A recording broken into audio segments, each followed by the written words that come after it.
The crowd's jeers echoed through the dusty main street of Silver Creek as Violet Zimmerman struggled to hold onto the thrashing mare.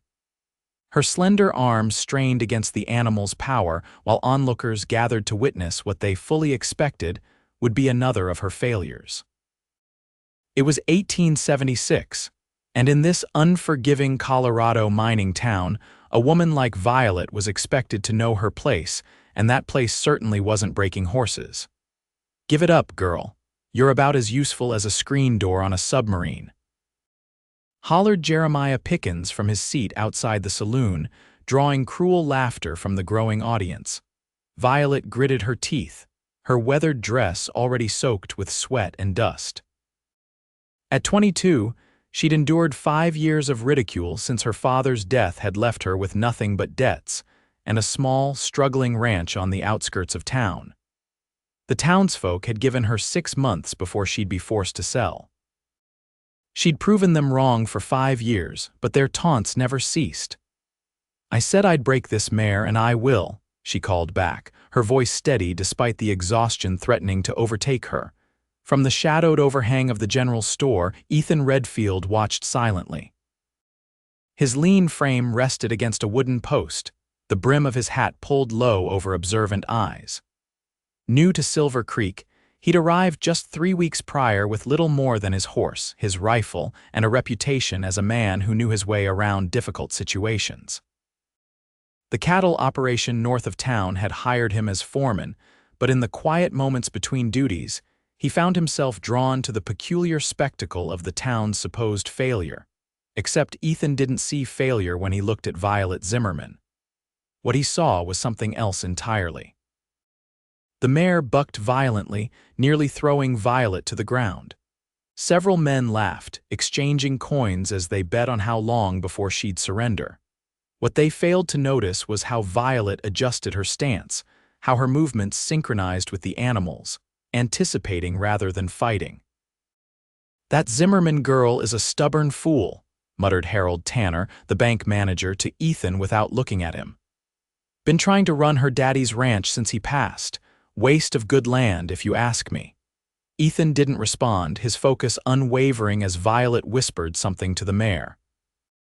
The animal's frantic movements gradually slowed, its ears flicking back toward the sound of her voice. "I'll be damned," Ethan murmured to himself. Within minutes, the mare had calmed enough for Violet to lead her in a small circle. The crowd's jeers died down, replaced by surprised murmurs.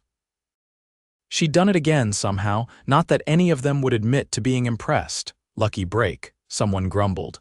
"Won't last," added another, but Ethan had seen enough. As the crowd dispersed, disappointed at being denied the failure they'd anticipated, he remained. He watched as Violet, believing herself alone, sagged against the mare's neck in exhaustion, her shoulders trembling with what might have been tears or simply the release of tension.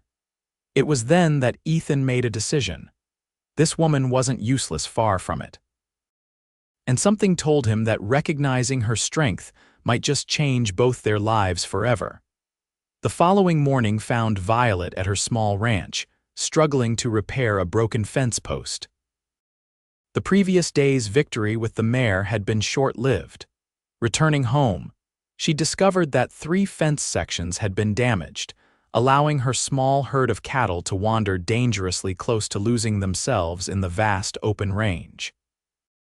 She'd spent the night rounding them up alone, and now, with the rising sun barely warming the chill air, her fingers were stiff and raw as she worked with the worn tools.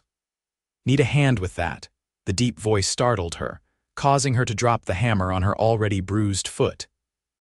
Violet bit back a curse as she spun around, coming face to face with the tall cowboy she'd noticed watching her in town. "I don't recall asking for help," she replied, bending to retrieve the hammer, determined not to show weakness before yet another townsperson who probably thought her incompetent. "Don't recall offering help to folks who ask for it, either," Ethan responded, dismounting his chestnut gelding with fluid grace. "I'm Ethan Redfield, new foreman over at the Churchill spread." Violet straightened, brushing dust from her worn trousers, another source of town gossip, her refusal to wear dresses while working the ranch. Violet Zimmerman, and I'm managing just fine. Ethan's eyes, the color of a summer storm, assessed the broken fence and the exhaustion evident in her stance. 3 more sections down over the ridge, tracks suggest it wasn't the weather that broke them. Violet's expression hardened. Someone's been sabotaging my fences for months. Sheriff Briggs says there's nothing to be done without proof.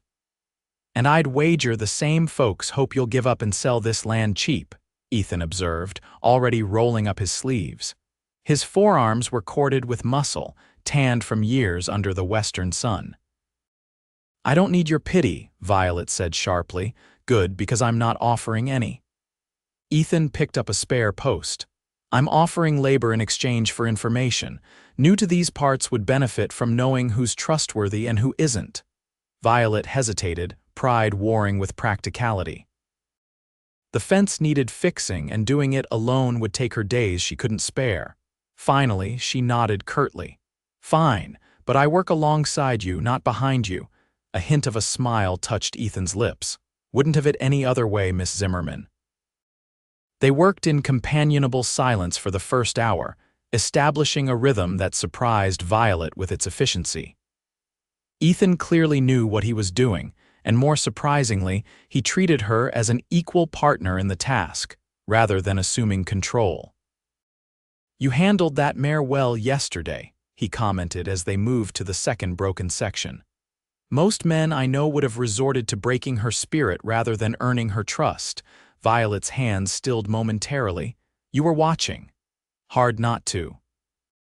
Whole town seemed mighty invested in seeing you fail. And were you? She challenged, driving a nail with perhaps more force than necessary. Ethan considered before answering. I was interested in seeing what would happen when someone with obvious skill faced a difficult situation. Violet glanced at him suspiciously, searching for the mockery she'd grown accustomed to, but found only genuine respect in his gaze. It unsettled her more than ridicule would have. My father taught me that horses aren't things to be conquered, she said finally. They're partners to be understood. Same with this land. The town thinks I'm useless because I don't do things their way. Their way isn't working for this fence, Ethan observed wryly, gesturing to their repairs, which incorporated improvements to the original design. That drew a reluctant smile from Violet. No, I suppose not. As the sun climbed higher, they shared the canteen Ethan had brought, the water cool against their dust-parched throats. He asked questions about the surrounding area, about water rights and grazing patterns, and Violet found herself answering with increasing animation, surprised by his genuine interest and respectful attention. Your father left you this place 5 years ago. He asked as they rested briefly in the shade of a gnarled cottonwood. Violet nodded, her expression softening with memory. Everyone expected me to sell immediately. A 22-acre ranch isn't much, but it's good land. The tanners at the bank have been circling like vultures since the day of his funeral. Yet here you are. Yet here I am, she agreed, a hint of defiance returning to her voice. Though sometimes I wonder how much longer I can hold on. The sabotage, the town's refusal to do business with me except at inflated prices, the cattle that mysteriously go missing. Ethan's expression darkened. Sounds like someone's mighty determined to run you off. The question is why, Violet said, rising to return to work. This land is good, but not remarkably so. There are easier parcels to acquire. Ethan followed her, thoughtful.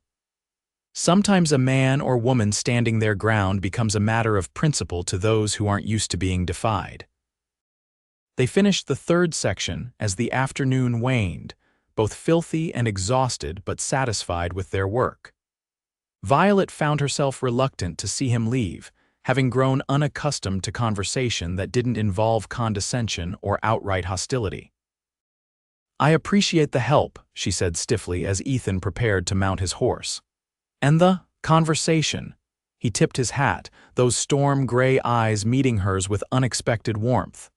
Thank you for the education, Miss Zimmerman. I'd say I learned more than I taught today. Violet, she corrected impulsively. If we're to be neighbors of sorts. Violet, he repeated, the name sounding different in his deep voice. I suspect our paths will cross again soon. As she watched him ride away, Violet felt something unfamiliar stir within her, something that felt dangerously like hope. That evening, as Violet tended to her small herd and the newly broken mare, her thoughts kept returning to Ethan Redfield. There was something different about him, not just his willingness to help without mockery, but the way he'd looked at her with respect rather than disdain.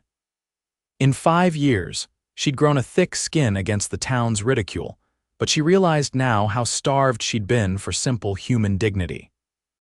The next morning, she rode into town for supplies, bracing herself for the usual taunts and inflated prices. Silver Creek's Main Street was busy with the usual traffic miners heading to the hills, merchants arranging their wares, and the ever-present cluster of men outside the saloon despite the early hour. Well, if it isn't the lady rancher, called out Bert Wilson from his perch on a barrel. Here you got yourself some help yesterday, finally admitting you can't handle that place alone. Violet kept her gaze forward, tying her horse at the hitching post outside the general store. A neighbor lending a hand is hardly news, Bert, or is it that you've never experienced neighborly behavior? The men laughed, this time partially at Bert's expense, which was a small victory. Violet entered the store, the bell above the door announcing her arrival to Old Man Jenkins, who regarded her with his usual sour expression. Need flour, coffee, and some ammunition, she said, placing her small list on the counter. Jenkins squinted at it. Prices gone up again, supply problems. Funny how they only go up for me, Violet remarked dryly. Take it or leave it, girl, no one's forcing you to shop here. The nearest alternative was a 2-day ride, as Jenkins well knew. Violet was calculating how to stretch her meager funds when the bell rang again, and Ethan entered, his tall frame filling the doorway momentarily before he stepped inside, removing his hat in a gesture of politeness that seemed almost foreign in this rough town. Morning, Miss Zimmerman, he nodded, then turned to Jenkins. I'll need supplies for the Churchill Ranch. Mr. Churchill arranged credit. Jenkins's demeanor changed instantly, a smile replacing his scowl. Of course, Mr. Redfield, anything for the Churchill spread. Best cattle operation in the county. Ethan glanced at Violet's small list still sitting on the counter. I see Miss Zimmerman was here first. Best tend to her order before mine. Jenkins hesitated, clearly torn between his desire to please the representative of his biggest customer and his ingrained habit of making Violet's life difficult. Unless there's some reason you can't fulfill her order promptly. Ethan added, his tone pleasant but with an underlying firmness that made Jenkins shift uncomfortably. No reason at all, the shopkeeper muttered, beginning to gather Violet's items. Violet shot Ethan a look that mixed gratitude with a warning not to fight her battles, which he acknowledged with the slightest of nods. As Jenkins calculated her total noticeably lower than his initial quote, the door opened again to admit Harold Tanner, the bank manager whose family had been pressuring Violet to sell since her father's death. Ah, Mr. Redfield, Tanner exclaimed, ignoring Violet completely. Just the man I wanted to see. I understand you're settling in well at the Churchill place. Fine operation. Indeed it is, Ethan replied politely, though Violet noticed how he positioned himself so that Tanner couldn't continue to pretend she wasn't there. We should discuss some potential investments, Tanner continued. A man of your obvious capability shouldn't remain merely a foreman forever. There are opportunities for advancement in Silver Creek for the right sort. I appreciate the thought, Ethan said, but I find honest work suits me just fine for now. Tanner's smile tightened.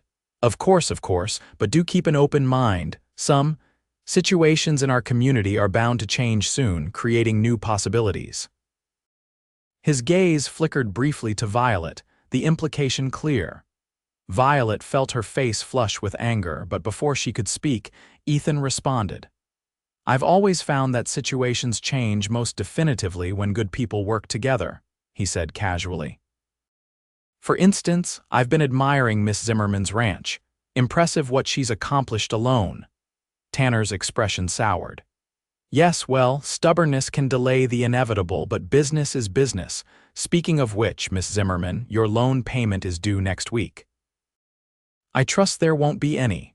Difficulties this time? There haven't been difficulties any time, Mr. Tanner, Violet replied evenly. Despite the mysterious problems that seem to plague my operation just before each payment comes due, Tanner's mouth thinned to a hard line.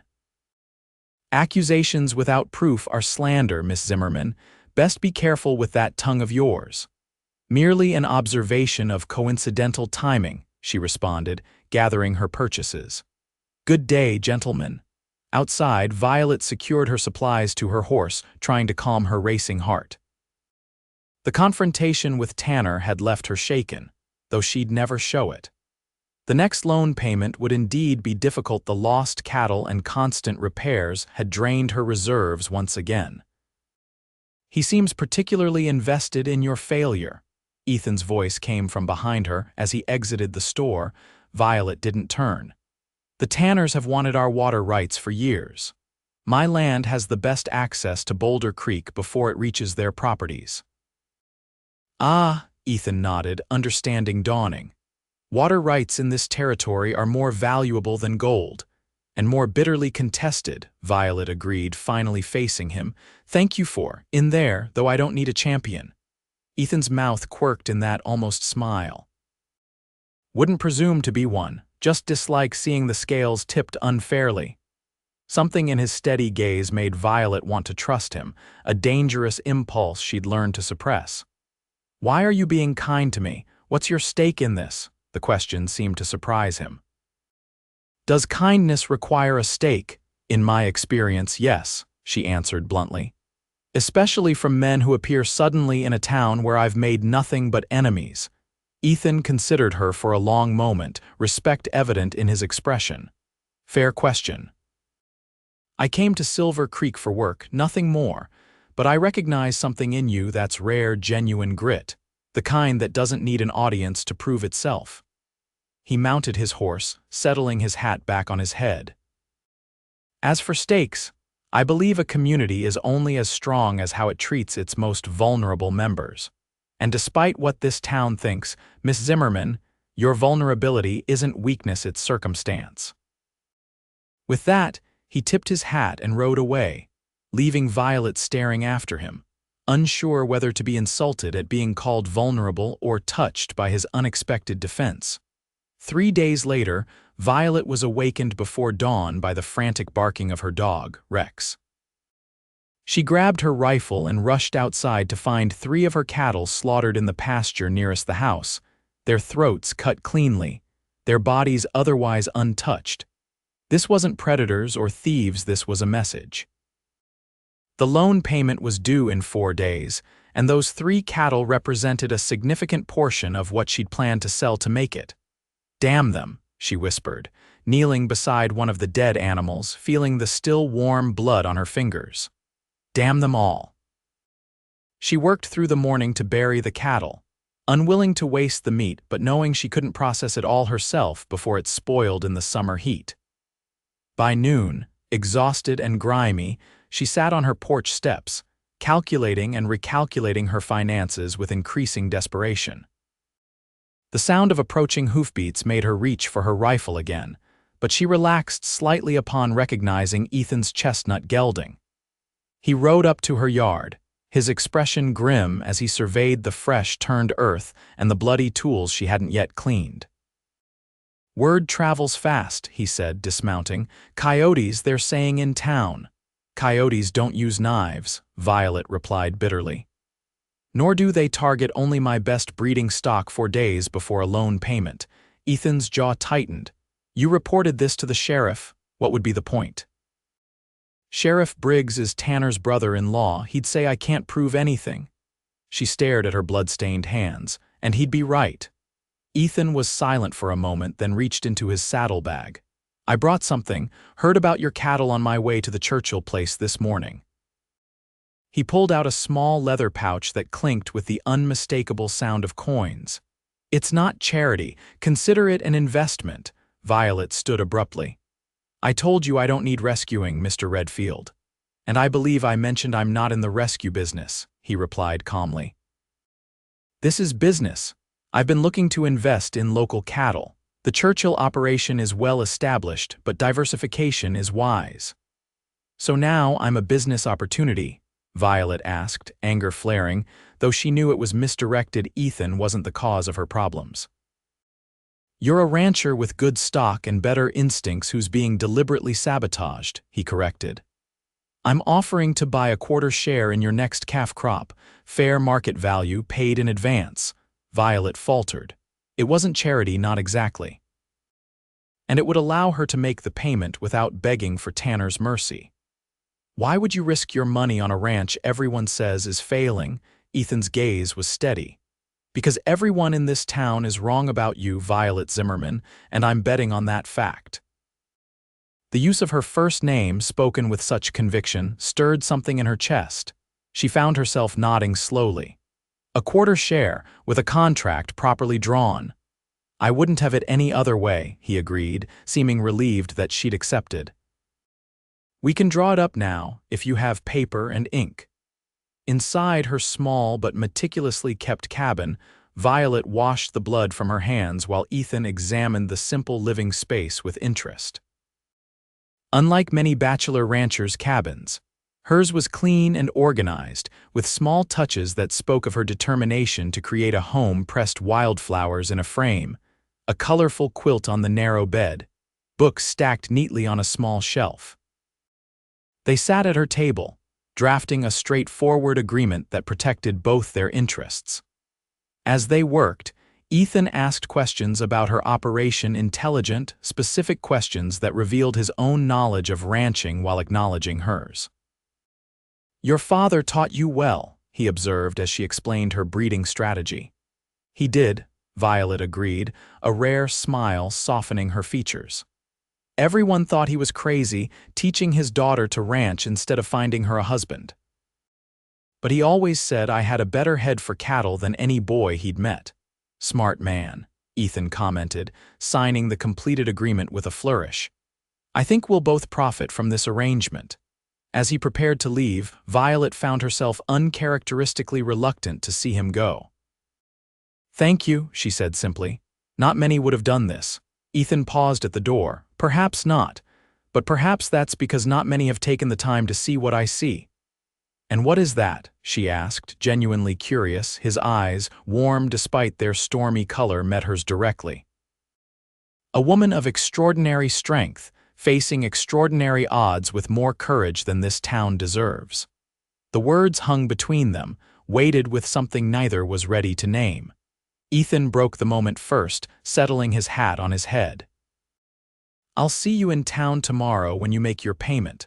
Might be educational to see Tanner's face." After he left, Violet stood in her doorway for a long time, watching the horizon where he disappeared. For the first time in years, she felt less alone in her fight, and that feeling was as frightening as it was exhilarating. The following day, Violet rode into Silver Creek with her head high and Ethan's payment secure in her pocket. The bank was the town's most imposing building, a statement of Tanner family prominence in the otherwise modest community. She tied her horse and straightened her clothes. She'd worn a dress today, not out of deference to town expectations but as armor. Today, she wanted to be underestimated. Inside, Harold Tanner didn't bother to hide his surprise at her appearance. "Miss Zimmerman, I didn't expect to see you until the last possible moment. Usually you come begging for an extension." "No extensions needed today, Mr. Tanner," Violet replied evenly, placing the exact amount on his desk. "My payment in full on time." Tanner stared at the money, his expression darkening. "I heard about your cattle. Terrible business. Predators are growing bold these days." "Indeed," Violet agreed, her voice cool. "How fortunate that I had diversified my investments." The bank door opened and Ethan entered, nodding politely to both of them. "Miss Zimmerman, Mr. Tanner, fine day, isn't it?" Tanner's gaze darted between them, understanding and fury flashing across his features. "Mr. Redfield, I wasn't aware you had business with the bank today." "Just accompanying a business partner," Ethan replied casually. "Miss Zimmerman and I have entered into a mutually beneficial arrangement regarding her cattle operation." The banker's fingers clenched around Violet's payment. "Have you now? I would caution against hasty investments in unproven ventures, Mr. Redfield." "Nothing hasty about recognizing quality and potential," Ethan said. "I've always found that seeing what others miss is the key to success." Tanner's smile was tight as he counted the money with deliberate slowness. "Well, everything appears to be in order, Miss Zimmerman. I'll expect next month's payment on the 15th as usual." "As usual," Violet agreed, accepting the receipt he grudgingly offered. Outside, she released a breath she hadn't realized she was holding. "That was satisfying," Ethan chuckled. "I believe Mr. Tanner is reconsidering some assumptions about your determination." "And yours," Violet added, studying him. "You've publicly allied yourself with the town pariah now. Your reputation will suffer." "My reputation is my own to risk," he replied simply. "And I'd wager it will survive association with an excellent rancher." They walked together down the boardwalk, aware of the curious and disapproving glances from townsfolk. Violet was accustomed to being the subject of gossip, but this was different. Speculation rather than outright derision colored the whispers that followed them. "Join me for lunch," Ethan suggested, gesturing toward the small cafe at the end of the street. "I'd like to discuss some ideas for improving fencing techniques that might discourage nighttime visitors to your property." It was a practical invitation, but something in his eyes suggested he had reasons beyond business for wanting to extend their time together. Violet hesitated only briefly before nodding. "I'd like that." The cafe fell silent as they entered, conversations halting mid-sentence as heads turned to stare. Violet lifted her chin, refusing to be cowed, while Ethan guided her to a table with a hand that hovered near but didn't quite touch the small of her back, respectful of her independence while still offering support. They ordered stew and biscuits, and gradually the other patrons returned to their meals and conversations, though Violet could feel their attention still partially focused on the unlikely pair. "Why Silver Creek?" she asked as they ate. "A man with your skills could work anywhere." Ethan considered the question. "I've spent 10 years drifting from ranch to ranch across 4 territories. Something about this valley felt right when I passed through last year. When I heard the Churchill spread needed a foreman, it seemed like fate." "And now you're investing in the least popular ranch in the county," Violet observed. "Having second thoughts yet?" "Not a single one," he replied with such quiet conviction that Violet found herself believing him. "Though I am curious why stay here where you're treated so poorly. You could start fresh somewhere people don't have preconceived notions about you." Violet stared into her stew, gathering her thoughts. "This land was my father's dream. He worked himself to death for it, literally. His heart gave out while digging irrigation channels." She looked up, meeting Ethan's gaze directly. "But more than that, it's mine now. My sweat, my blood, my tears are in this soil. Walking away would mean they win not just the land, but the satisfaction of breaking me." "And that you won't allow," Ethan said, understanding in his voice. "Never," she confirmed, a fierce pride lighting her eyes. "Even if I stand alone until my dying day."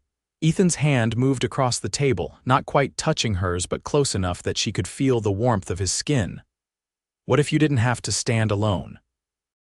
The question hung between them, layered with meaning beyond their business arrangement.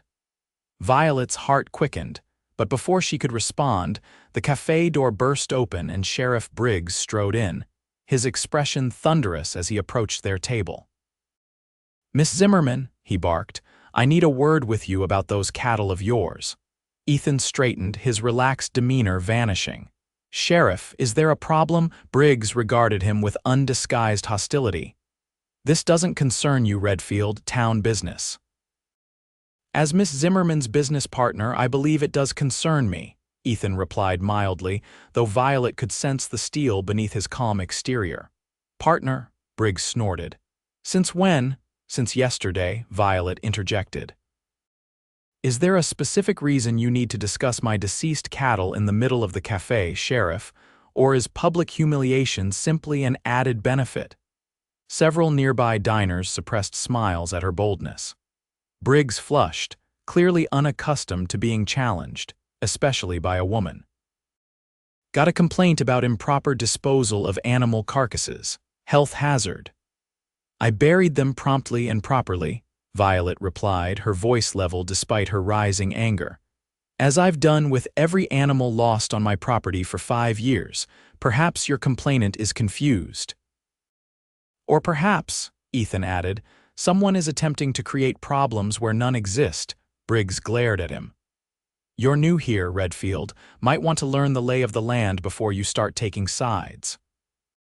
I believe I'm seeing the lay of the land quite clearly, Ethan responded, his tone pleasant but his eyes hard. And I've never had much patience for uneven ground. The sheriff's hand drifted toward his gun, a subtle but unmistakable threat. That's so. Well, Miss Zimmerman has a history of difficulties in our community. Wouldn't want you getting caught in her unfortunate circumstances. Is that a threat, Sheriff? Ethan asked quietly.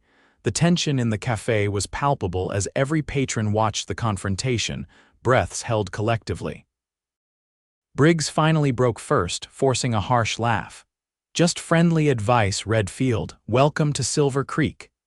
He turned to leave, then added over his shoulder, I'll still be inspecting those burial sites, Miss Zimmerman. Regulations must be followed. After he left, the cafe erupted in whispers.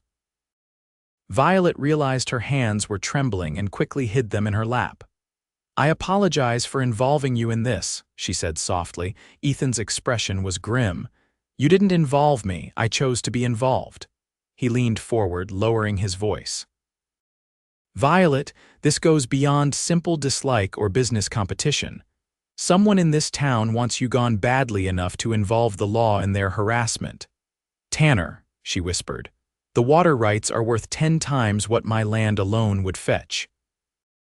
Then we need to understand exactly what we're facing, Ethan said decisively, and we need allies.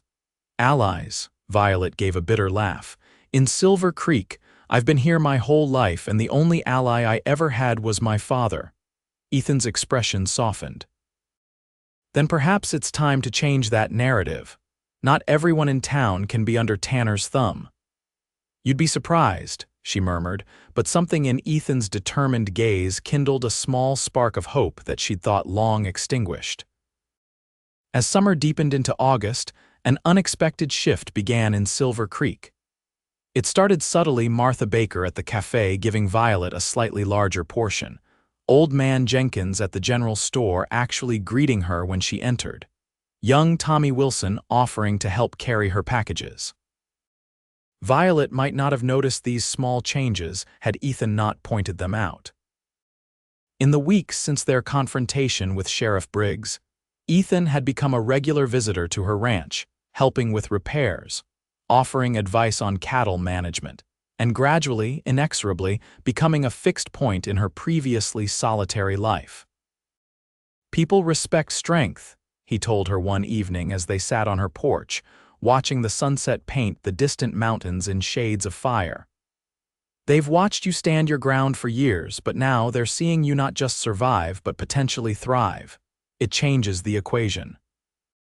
Or perhaps they're simply responding to your influence, Violet suggested, aware of how Ethan had quietly but effectively integrated himself into the town's social fabric. He played poker with the miners, discussed cattle prices with the merchants, even attended the small church on Sundays, all while making his association with Violet clear. Ethan shrugged, his shoulder brushing against hers in a contact that sent warmth through her despite the cooling evening air. I'm just one man. You've been fighting this battle alone far longer. Not entirely alone anymore, she said softly, the admission costing her less pride than she'd expected. His hand found hers in the gathering darkness, calloused fingers entwining with her equally work-roughened ones. No. Not alone anymore. They sat in companionable silence as the first stars appeared, their hands joined in a connection that spoke more eloquently than words. Violet couldn't remember the last time she'd allowed herself to rely on anyone, to trust anyone with even this small vulnerability. It terrified and exhilarated her in equal measure. "I should go," Ethan said eventually, though he made no move to release her hand. "Early start tomorrow?" "Yes," she agreed, equally motionless, the air between them thickened with unspoken possibilities. Ethan turned to her, his face half-shadowed in the fading light. "Violet." The crack of a rifle shot shattered the moment, the bullet splintering the porch post inches from Violet's head. Ethan reacted instantly, pulling her to the floor and covering her body with his as a second shot thudded into the cabin wall. "Are you hit?" he demanded, his voice urgent against her ear. "No," she gasped, heart pounding wildly. I'm fine, stay down." He drew his revolver, peering cautiously over the porch railing toward the darkened pasture where the shots had originated. "Can't see them." "This is new," Violet whispered, her body tense beneath his protective weight. "They've vandalized, stolen, sabotaged, but never this." A third shot kicked up splinters from the porch floor. Ethan calculated the trajectory, then whispered, "When I count to 3, we move inside." "Ready? 1, 2, 3, they scrambled through the door as another bullet whistled past. Inside, Ethan quickly moved away from the windows, pulling Violet with him into the relative safety of the kitchen area. "They're getting bolder," he said grimly, checking his revolver, "or more desperate." "Because of you," Violet realized, sudden fear gripping her not for herself but for him. "They see you as a threat to their plans. You should leave, Ethan, this isn't your fight." In the dim light of the cabin, his expression was fierce. "Like hell it isn't. No one takes shots at a woman under my protection and walks away." "Your protection?" Violet bristled despite the circumstances. "I never asked." "No, you didn't," he interrupted, his voice softening. "But I'm offering it all the same, just as you've offered me something I didn't ask for but needed all the same." "And what's that?" she asked, momentarily forgetting the danger outside. His free hand came up to cup her cheek, surprisingly gentle for a man holding a gun and ready for battle. "A place to belong. A reason to stop drifting." The confession stunned her into silence. Before she could formulate a response, Rex began barking frantically outside, followed by the sound of retreating hoofbeats. Their attackers were leaving for now. "Stay here," Ethan ordered, moving cautiously toward the door. "Not a chance," Violet countered, grabbing her rifle from its place near the door. "My ranch, my fight, remember?" He gave her a look that mingled exasperation with reluctant admiration. "Together, then. But careful could be a trick to draw us out." They stepped onto the porch, alert for any movement in the darkness.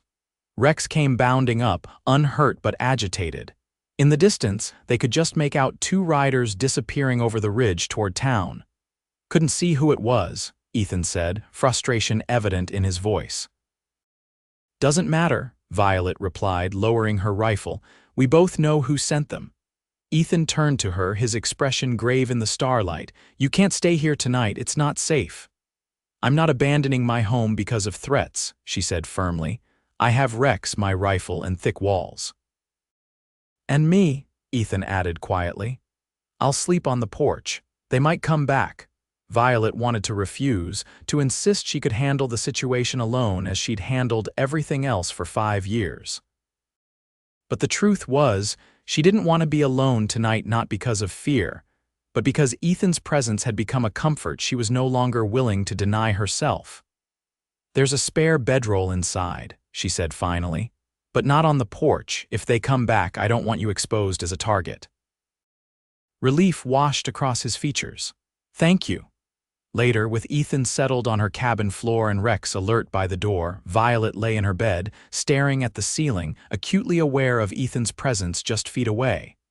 His earlier words echoed in her mind, "A place to belong." "A reason to stop drifting." "Ethan," she whispered into the darkness, "are you awake?"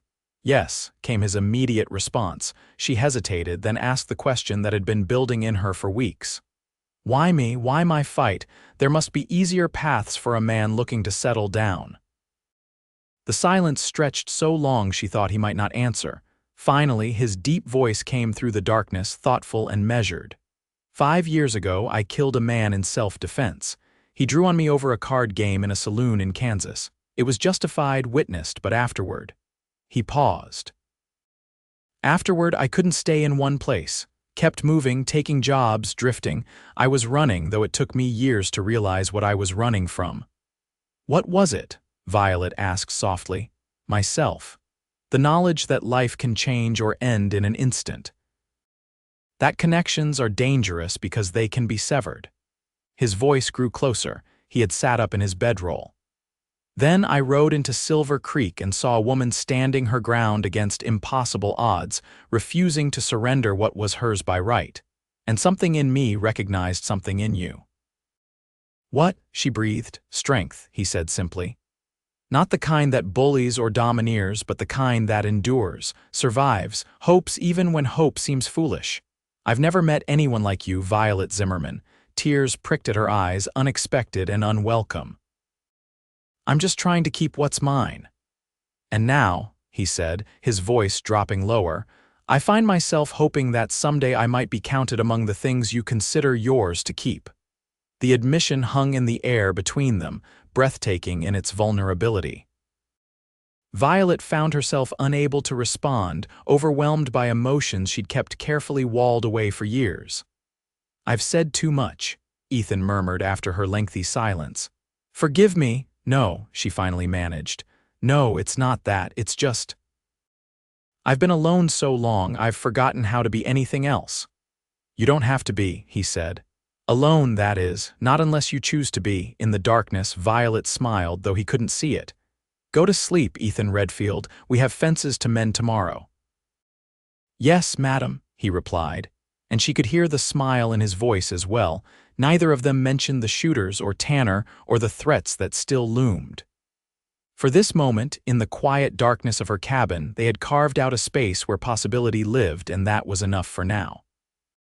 The attempted shooting marked a turning point. The following morning, Ethan rode into town to report the incident to Sheriff Briggs, who made a show of taking notes but offered little hope of finding the culprits. Meanwhile, Violet discovered a note nailed to her barn door, "Sell now or bury what's left." When Ethan returned, his expression darkened at the sight of the crude threat. This ends now, he said, his voice hard with resolve. Enough shadows and whispers, it's time to force their hand. How? Violet asked, crumpling the note. We have no proof Tanner is behind this, and even if we did, who would stand against him in this town?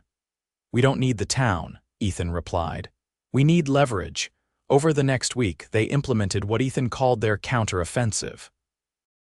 First, they rode the entire boundary of Violet's property, documenting the water access points and quality. Ethan, it turned out, had some experience with land surveying from his years working various ranches. Water rights are recorded at the territorial office in Denver, he explained as they made detailed notes. Tanner may have influence in Silver Creek, but territorial law supersedes local corruption.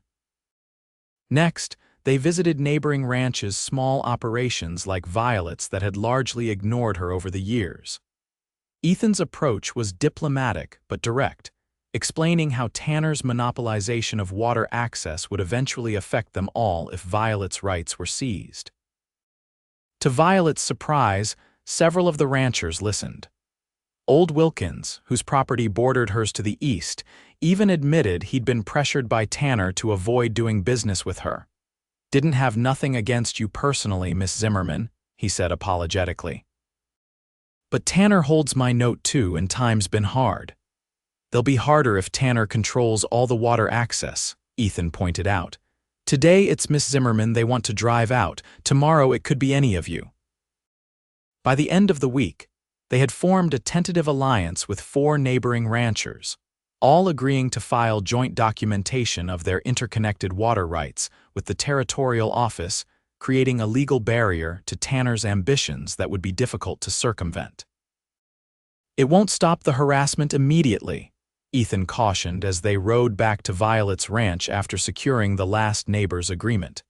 In fact, it might escalate things in the short term, but it creates protection in the long run.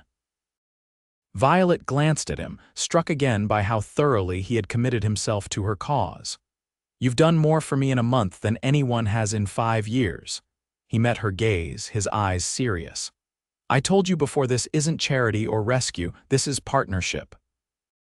The word hung between them, weighted with meaning beyond their business arrangement. They had been careful since that night in her cabin, maintaining a respectful distance despite the growing tension that crackled between them whenever they were alone. "Partnership," she repeated softly. "Is that what you want, Ethan? Just partnership?" He reined his horse to a stop, turning in the saddle to face her fully. "You know it isn't, but I won't press for what you're not ready to give." The directness of his answer stole her breath. 5 years of independence had taught Violet to guard her vulnerabilities fiercely, to expect betrayal rather than support. Yet here was this man, patient and steadfast, offering her something she'd convinced herself she neither needed nor wanted. "And if I am ready?" she asked, her voice barely audible above the summer breeze rustling through the grass. Ethan's expression softened, hope lighting his eyes. "Then I'd ask permission to court you properly, Violet Zimmerman, though I admit our circumstances are hardly conventional."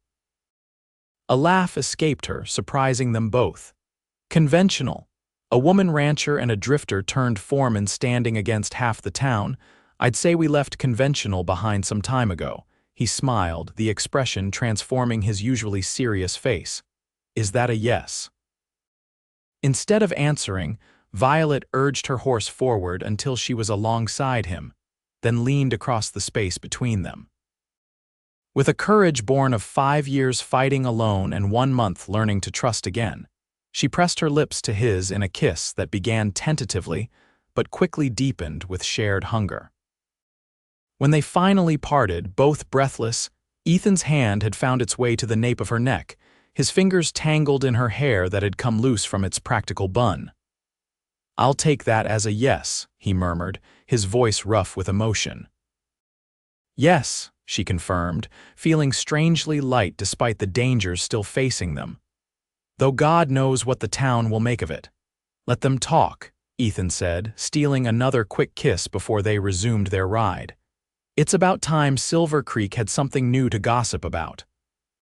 They returned to find Violet's ranch untouched for the first time in weeks. No sabotage, no threats, no mysterious cattle deaths. It was an unexpected respite that allowed them to focus on preparations for winter, working side by side to repair the barn roof, stock hay, and strengthen corrals. In town, the change in their relationship drew predictable reactions, disapproving glares from some, knowing smirks from others, and a few genuine well wishes from those who had begun to see Violet through new eyes. Martha at the cafe even slipped Violet an extra piece of pie for "that handsome foreman of yours," with a conspiratorial wink. Even more surprising was the gradual shift in how business was conducted. Old man Jenkins stopped inflating prices for Violet's supplies, and the blacksmith agreed to shoe her horses without requiring payment in advance. Small changes, but significant ones that made her daily life less of a constant battle. "See," Ethan said as they loaded supplies onto their wagon. "The tide is turning." "Perhaps," Violet allowed, still cautious after years of hostility. "Or perhaps they're simply adjusting to the new reality." The new reality became clearer the following Sunday when they attended church together. They sat near the back, Violet uncomfortable with the attention but determined not to hide. Midway through the service, Harold Tanner entered with his wife and grown daughter, all three pointedly ignoring Violet and Ethan as they took their usual front row seats. After the service, as congregants gathered outside to socialize, Tanner approached them, his smile tight and insincere. "Miss Zimmerman, Mr. Redfield, what a pleasant surprise to see you both in God's house today." "We come every Sunday, Mr. Tanner," Violet replied coolly. "Though I admit we usually leave before the socializing begins." "Yes, Well, I wanted to speak with you about a business matter, Tanner continued, unperturbed. I understand you've been discussing water rights with neighboring properties. Ethan's stance shifted subtly, placing himself partially between Violet and the banker. Just ensuring all legal documentation is in proper order, Mr. Tanner. I'm sure a man of your business acumen appreciates the importance of clear record keeping. Tanner's smile didn't reach his eyes. Indeed. However, I would caution against creating unnecessary complications in what could be a simple matter. The bank is prepared to make a very generous offer for your property, Miss Zimmerman, well above market value. You could start fresh elsewhere without the difficulties you've experienced here.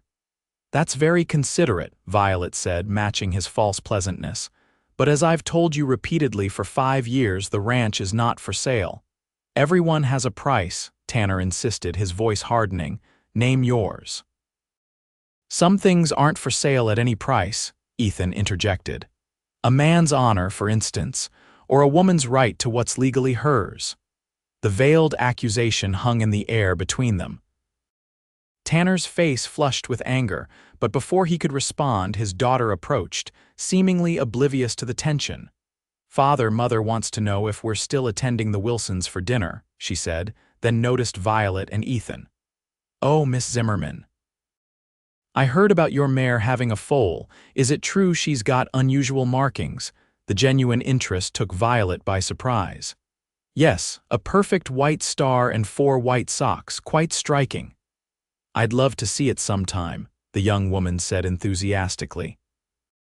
I've always admired your horsewomanship, from afar. The way you handled that wild mare in town last spring was remarkable. Tanner cleared his throat sharply. Clarissa, we should join your mother. Miss Zimmerman is quite busy, I'm sure. Actually, Violet found herself saying, you'd be welcome to visit the ranch and see the foal anytime, Miss Tanner.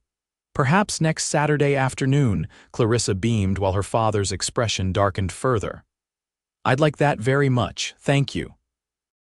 As the Tanners walked away, Clarissa chattering excitedly while her father whispered furiously to her, Ethan raised an eyebrow at Violet.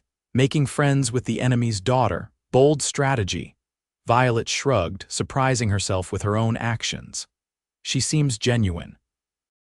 And perhaps it's time I stopped assuming everyone in Silver Creek is against me simply because of their name or association. Ethan's smile was warm with pride. I do believe you're becoming an optimist, Violet Zimmerman. Don't get carried away, she warned, but couldn't help returning his smile. I still sleep with a loaded rifle by my bed, his expression sobered. As you should until we're certain the threats have passed. Tanner won't give up easily, especially now that he knows about the water rights documentation. Let him come, Violet said with newfound determination. We're ready. The next attack came not against Violet's property, but against Ethan himself. 3 days later, returning to the Churchill Ranch after spending the evening at Violet's, he was ambushed by masked men who dragged him from his horse and beat him severely, leaving him unconscious in the road with a warning. Stay away from Zimmerman land and the Zimmerman woman, or next time we finish the job. It was pure luck that old Wilkins, returning late from town, found him and brought him to Violet's ranch, the nearest shelter. She spent a terror-filled night tending his injuries: 3 cracked ribs, a dislocated shoulder, and a face so bruised and swollen she could barely recognize the man who had become her partner in every sense. This is my fault, she whispered as she bathed his battered face with cool cloths. They're punishing you for helping me. Not your fault, Ethan managed through split lips, his voice raspy with pain. My choice, worth it. Tears she couldn't suppress spilled down her cheeks. How can you say that? Look what they've done to you. With obvious effort, he raised his hand to touch her face, his fingers gentle despite his injuries. Because some things are worth fighting for, worth hurting for. His eyes, one swollen nearly shut, held hers steadily. You're worth it, Violet. She pressed her cheek into his palm, allowing herself this moment of vulnerability. I can't lose you, Ethan, I can't. You won't, he promised, though they both knew it was a promise he might not be able to keep. The following morning, Sheriff Briggs arrived, ostensibly to investigate the attack. His cursory questions and dismissive attitude made it clear he had no intention of finding the culprits. Probably just drifters, he suggested, not meeting Violet's furious gaze. Lot of unsavory types passing through these days. Drifters who knew his name and warned him specifically to stay away from me and my land, Violet challenged. That seems remarkably coincidental, Sheriff. Briggs shifted uncomfortably. Making accusations without proof is dangerous, Miss Zimmerman, especially against respected members of this community. I didn't mention any names, she replied coldly. Interesting that you immediately assumed I was accusing someone specific. The sheriff's face hardened. Watch yourself, girl. Your father's not around to protect you anymore, and your new friend here isn't looking too capable at the moment. Get out of my house, Violet said, her voice deadly quiet. And tell your brother-in-law that if anything happens to Ethan Redfield again, I'll take this matter not to you, but to the territorial marshal in Denver, along with documentation of 5 years of harassment that mysteriously coincides with my loan payment schedules. Briggs stared at her, clearly taken aback by her direct challenge. You're making a mistake, Miss Zimmerman. No, she countered. The mistake was thinking I could be intimidated into surrendering what's rightfully mine. That ends today. After the sheriff left, Ethan regarded her with a mixture of admiration and concern from his position on her bed, where she'd insisted he remain until his injuries stabilized. That was quite a speech.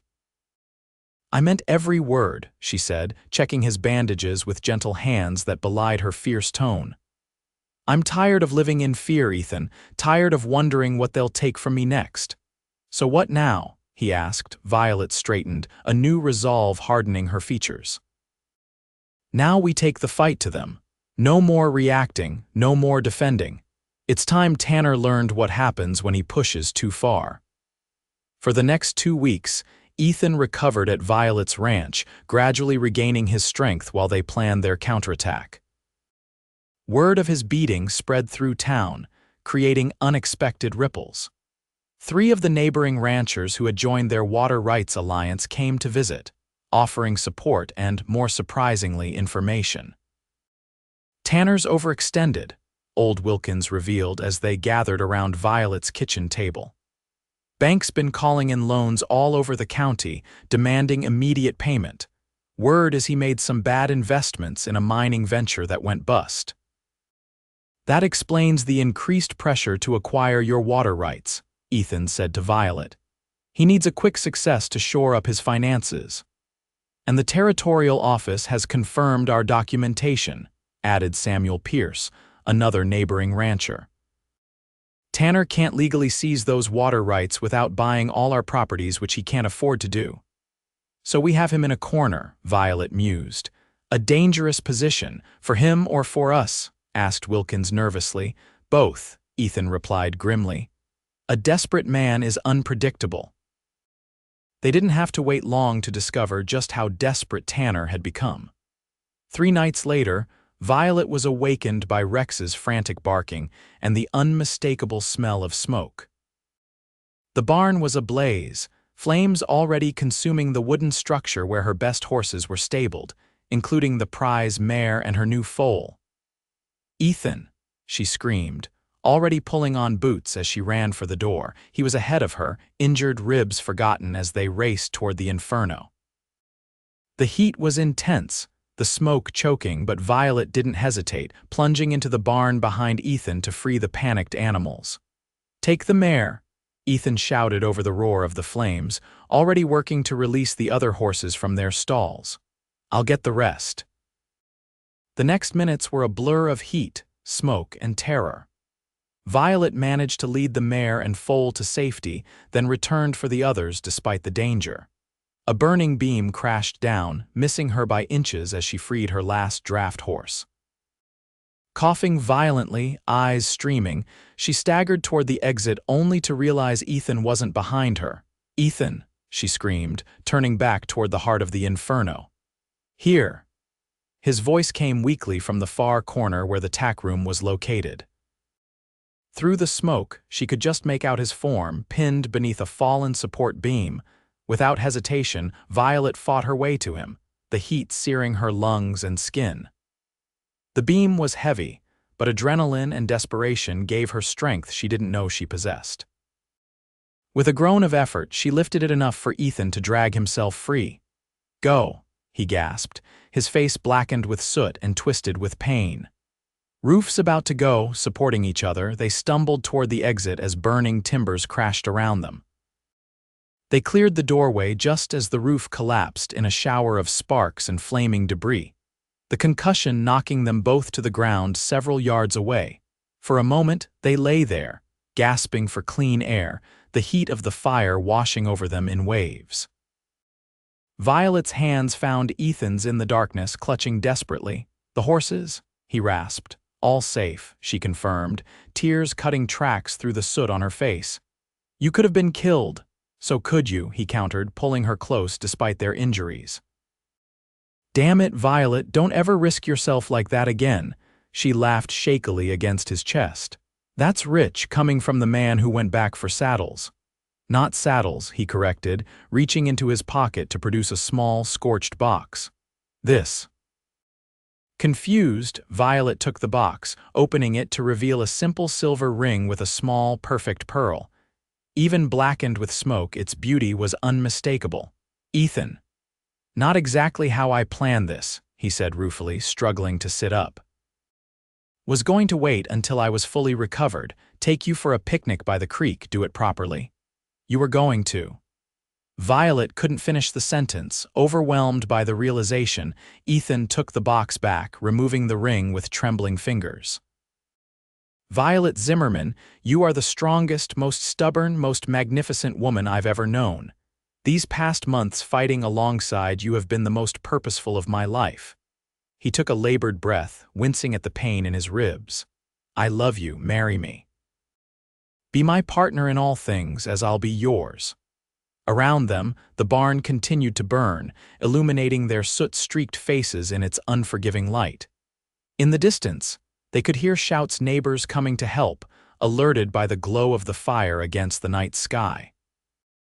Everything Violet had worked for was threatened, her future uncertain, and yet, looking into Ethan's eyes, she felt a certainty she'd never known before.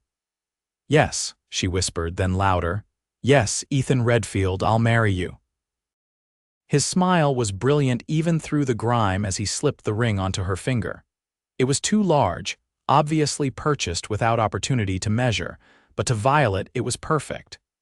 They sealed their engagement with a kiss that tasted of smoke and promise, of endings and new beginnings. By dawn, the barn was a smoldering ruin, but Violet found she couldn't summon the despair she should have felt. Neighbors had arrived through the night, not just their water rights allies, but others from town, bringing buckets, blankets for the horses, and unexpected support. Most surprising was the arrival of Clarissa Tanner, who came alone just after sunrise, her expression horrified as she surveyed the destruction. "Miss Zimmerman, I'm so sorry. Is everyone all right, the animals?" "We're alive and the horses are safe," Violet assured her, touched by the young woman's genuine concern. "That's what matters." Clarissa twisted her hands anxiously. I overheard something last night. My father and Sheriff Briggs were arguing in Father's study. I didn't mean to eavesdrop, but they were so angry." She took a deep breath. "Father said the fire would be blamed on a lightning strike, and the sheriff agreed to support the story. Miss Zimmerman, I think my father is responsible for this." The confession clearly cost her, tears welling in her eyes as she betrayed her own family. Ethan and Violet exchanged glances, their suspicions confirmed but now supported by direct testimony. "Clarissa, would you be willing to make a statement to the territorial marshal?" Ethan asked gently. "What you've heard could be crucial evidence." The young woman hesitated, then nodded. "Yes, it's wrong what he's doing to you. It's not how he raised me to behave." She looked around at the destruction again. "I'll help however I can." With Clarissa's testimony and the pattern of harassment now documented, They finally had the leverage they needed. Ethan rode to the nearest telegraph office to contact the territorial marshal, while Violet, despite her exhaustion, began organizing the cleanup with the help of their growing circle of allies. By mid-afternoon, the territorial marshal arrived with 2 deputies, having ridden hard from the nearest outpost after receiving Ethan's urgent message. Marshal James Coleman was a no-nonsense man with a reputation for incorruptibility, exactly what they needed. "Quite a situation you've got here, Miss Zimmerman," he observed after hearing their full account. "I'll need statements from everyone, and I'll be paying a visit to Mr. Tanner and Sheriff Briggs immediately." The confrontation at the bank drew half the town as spectators. Marshal Coleman emerged with a subdued Harold Tanner in handcuffs, followed by Sheriff Briggs similarly restrained. The charges were serious: arson, assault, criminal conspiracy, and abuse of authority. "The territorial governor has been concerned about reports of corruption in Silver Creek for some time," Coleman explained to the gathered crowd. "These arrests are just the beginning of a full investigation into bank practices and law enforcement in this community." As Tanner was led to a waiting wagon for transport to the territorial jail, his gaze found Violet in the crowd. For a moment, the mask of civility dropped, revealing the raw hatred beneath. Then his eyes fell to her hand, where Ethan's ring now sat, adjusted to fit properly by the blacksmith who had once refused her business. Something in Tanner's expression changed not to acceptance or remorse, but to a defeated recognition that he had lost not just this battle, but the war he'd waged against her for 5 years. "You'll regret this," he called to her. "All of you will. The only regret here is that it took 5 years to bring you to justice," Violet replied calmly, Ethan's steady presence beside her giving her strength. "Silver Creek deserves better than what you've given it." As the wagon pulled away, taking Tanner and Briggs to face territorial justice, a strange hush fell over the assembled townsfolk. It was Jeremiah Pickens, the same man who had once loudly proclaimed Violet useless, who broke the silence. "Reckon we all owe you an apology, Miss Zimmerman," he said, removing his hat. "Stood by while you were treated poorly, never spoke up when we should have." "Some of us did worse than stand by," added another man, shame evident in his voice. "Joined in the mockery, made your life harder." Violet surveyed the faces before her, some genuinely contrite, others merely adjusting to the new power dynamic, but all now regarding her with something that, if not respect, was at least no longer contempt. "Silver Creek is my home," she said simply. "It's all of our home. I never wanted enemies here, only the right to work my land in peace." "And now you'll have that right," Marshal Coleman assured her. "The territorial office will ensure it." As the crowd dispersed, Violet found herself surrounded by genuine well-wishers for the first time since her father's death. Martha from the cafe promised a special meal to celebrate their engagement once things settled down. Old Man Jenkins offered building supplies for the new barn at cost. Even the preacher, who had often seemed to look through her rather than at her, invited them to set a date for their wedding in the church. "Quite a turnaround," Ethan observed as they finally headed home, both exhausted but victorious. "From town pariah to local hero in a day." "People align with strength," Violet quoted his earlier observation back to him. "And today we were stronger than Tanner." He took her hand, lifting it to press a kiss to her knuckles just above the pearl ring. "We've always been stronger. It just took a catalyst for everyone to see it." "Including me," she admitted softly. "I was surviving, but not living. Not until you showed me I didn't have to fight alone." The road to full recovery, both personal and communal, wasn't instantaneous. The investigation into Tanner's activities revealed years of financial manipulation and corruption that had affected nearly everyone in Silver Creek. Many had been victims of his schemes without realizing it, while others had been complicit to varying degrees. Rebuilding the barn became a community project, with neighbors and townspeople contributing labor, materials, and support. The structure that rose from the ashes was larger and sturdier than the original, a physical manifestation of the new foundation being built in Silver Creek itself. Violet and Ethan were married that autumn, as the aspen trees turned gold against the mountainsides. The small church was filled to capacity, with even the territorial marshal returning for the occasion. Clarissa Tanner, defying her mother's objections, served as Violet's maid of honor, a friendship that had blossomed from the most unlikely beginnings. "Who gives this woman?" the preacher asked, following tradition despite the obvious absence of Violet's father. "She gives herself," Violet answered clearly, breaking from the script, "as she always has." A murmur of approval ran through the congregation, and Ethan's smile was radiant with pride as she joined him at the altar, her hand steady in his. Their vows were simple but profound, promises of partnership and respect alongside the traditional pledges of love and fidelity. When Ethan slipped the wedding band onto her finger to join the pearl engagement ring, his hands were as steady as they'd been in the midst of the barn fire and just as sure. "I now pronounce you husband and wife," the preacher declared. "What God has joined together, let no man put asunder." The celebration afterward was the largest Silver Creek had seen in years, with tables set up in the town square and music playing well into the night. Violet, dancing in Ethan's arms beneath lantern light, could scarcely believe the transformation of her life in just a few short months. "Happy Mrs. Redfield," Ethan murmured against her ear as they swayed to the fiddle's melody. "Violet Zimmerman Redfield," she corrected with a smile. "I'm keeping my name alongside yours, if you don't mind. It's a legacy I'm proud of." "I wouldn't have it any other way," he assured her, spinning her gently under his arm. "Two names, two ranches, one partnership."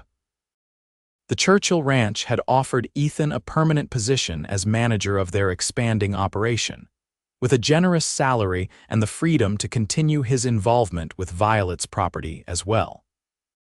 It was an arrangement that allowed them to maintain both their independence and their interconnectedness, much like their marriage itself. Later that night, alone in their cabin, Violet stood by the window, gazing out at the silhouettes of their horses in the new corral and the distant outline of mountains against the star-filled sky. "What are you thinking?" Ethan asked, coming to stand behind her, his arms encircling her waist. "That I never expected this," she admitted, leaning back against his chest. "Any of it. For 5 years, my only goal was survival, keeping what was mine against all odds. I never dreamed of actually thriving, of finding this." "This," he prompted, pressing a kiss to her temple. "Partnership," she said, turning in his arms to face him. "Love, a future that feels expansive rather than constrained." Ethan's eyes, warm in the lamplight, held hers with the same steady regard that had first drawn her to him. "You were always meant for more than mere survival, Violet. I saw it that first day in town. Your strength wasn't just in enduring hardship, but in your capacity for something greater. And you showed me what that could be," she whispered, rising on tiptoes to kiss him with all the passion and gratitude she felt. Their wedding night was a culmination of the trust they'd built through shared struggles and triumphs, tender yet ardent, a physical expression of the partnership they'd forged in fire and adversity. For Violet, who had lived so long in defensive solitude, the intimacy was both vulnerable and empowering, a surrender that paradoxically made her feel stronger. Spring found them expanding both ranches, the Zimmerman Redfield operation becoming known for quality cattle and exceptional horses. Violet's gift with difficult animals attracted clients from as far as Denver, while Ethan's business acumen ensured their financial stability even through the inevitable fluctuations of ranching life. Silver Creek itself was transforming as well. With Tanner sentenced to 15 years in territorial prison, and a new, honest bank manager installed, the community began to heal from years of corruption. Sheriff Briggs was replaced by a younger man committed to equal justice, and gradually, The town's prosperity grew in ways that benefited all its citizens rather than just a select few. On the first anniversary of their wedding, Ethan surprised Violet with a gift, the deed to the 20 acres adjoining her original ranch, expanding their property and securing additional water access for generations to come. "How did you manage this?" she asked, stunned as she examined the official document. "The Petersons weren't selling." "They weren't," Ethan agreed with a smile, "until I mentioned who wanted to buy. Seems your reputation has evolved from that stubborn Zimmerman girl to that visionary Zimmerman Redfield woman who saw what no one else did." Violet laughed, the sound free and joyous in a way that still sometimes surprised her. "And what exactly did I see that no one else did?" Ethan's expression softened as he tucked a strand of hair behind her ear. "The value of standing your ground, the importance of water rights when everyone else was chasing gold and silver, the potential of this valley." His hand drifted to rest gently on her stomach, where the first signs of their child were just becoming visible. "The future." Violet covered his hand with hers, feeling the life growing within her. Another partnership, another miracle she hadn't dared to dream of during those lonely years of struggle. "We saw it together," she corrected, "and we'll build it the same way."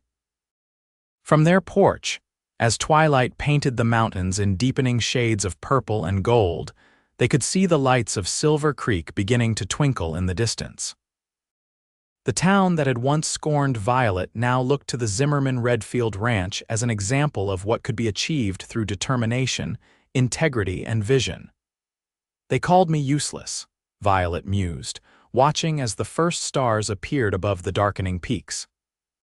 "But what they really meant was that I wasn't useful to them, to their plans." "Their mistake," Ethan said simply, his arm warm around her shoulders. "Their mistake," she agreed, turning to kiss him as night settled gently over the land they had fought for and won together, not just the physical acres, but the right to determine their own destiny upon it. As autumn returned once more to the Colorado highlands, Violet stood in the doorway of their expanded cabin, watching as Ethan taught their 6-month-old son to ride by sitting him on the broad, patient back of the very mare Violet had broken in town 2 years earlier. The child's delighted giggles carried on the crisp air, punctuated by Ethan's deep, indulgent laughter. The sound of approaching hoofbeats drew her attention to the road, where a rider was approaching at a canter. She recognized old Wilkins, now serving as mayor of Silver Creek after a special election following the exposure of the previous administration's corruption. "Violet," he called, dismounting with the stiffness of his 70 years. "Got news from the territorial capital." Ethan joined her, their son cradled securely in his arms. "Good news or bad, Mayor? The best," Wilkins exclaimed, producing an official-looking document from his saddlebag. "The governor has approved our petition for the Water Conservation District. All the ranches in our association will have protected rights in perpetuity, administered by an elected local board rather than bank interests." Violet took the document with hands that trembled slightly. It represented the culmination of nearly a year's work drafting proposals, gathering signatures, traveling to Denver to testify before territorial officials. "It's really happening." "And guess who they've recommended as the first chairman of the board?" Wilkins asked with a grin. "None other than Violet Zimmerman Redfield, the woman who started it all." Ethan's free arm came around her shoulders, pride evident in every line of his body. "A fitting recognition." Violet shook her head, still processing the news. "I didn't do it alone. None of this would have happened without the alliance we formed, without everyone working together." "True enough," Wilkins acknowledged. "But someone had to take the first stand, had to show it was possible to fight back against corruption and win." He tipped his hat to her. "That was you, Violet. Always has been." After Wilkins departed to spread the news to the other association members, Violet and Ethan sat on their porch swing, their son dozing contentedly between them as the afternoon light gilded the autumn landscape in shades of amber and gold. Chairman of the Water Conservation Board, Ethan mused, his voice warm with pride. Quite a distance from useless girl to community leader.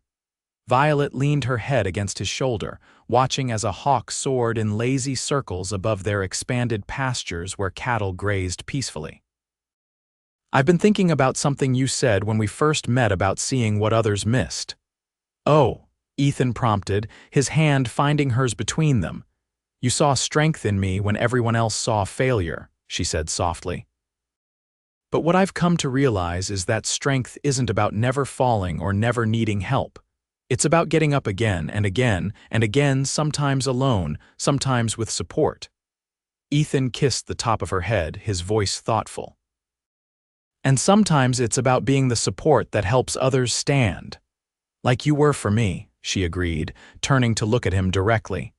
"And like we can be for Silver Creek, for this valley, for our son." Their child stirred between them, tiny fingers clutching at the fabric of Violet's dress as if to anchor himself in the conversation. Ethan smiled down at him, then back at his wife. "I rode into Silver Creek looking for work, maybe a place to finally stop drifting," he said. "Instead, I found a purpose, a partner, and a home, all because I happened to be watching the right woman at the right moment." "Some might call that fate," Violet suggested with a smile. Ethan's eyes, the color of storm clouds but filled with nothing but warmth, held hers steadily. "I call it recognition, one kind of strength recognizing another." As the sun began its descent behind the mountains, painting the sky in fiery hues of orange and red, they remained on the porch, the small family they had created together, a testament to what could grow from the most unlikely beginnings, a drifter with a troubled past, and a woman the town had written off as useless, finding in each other not just love, but the perfect complementary strength to build something lasting on the foundation of mutual respect and shared vision. In the distance, the lights of Silver Creek began to appear once more, no longer representing hostility and isolation to Violet, but community and possibility. The town that had once scorned her now looked to her for leadership, and the woman who had once fought merely to survive now thrived at the center of a web of connections that grew stronger with each passing season. "We should invite everyone for a harvest celebration," Violet suggested, already planning the details in her mind, "to mark the Water District approval." "A fine idea," Ethan agreed, "though I suspect it will become an annual tradition like so many other changes you've inspired." She smiled at that, no longer uncomfortable with acknowledgement of her influence.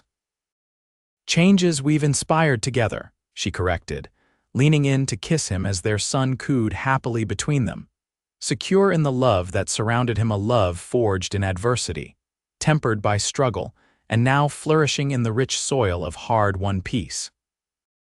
As darkness settled fully over the valley, they took their child inside, to the warmth and security of the home they had built both physically and emotionally.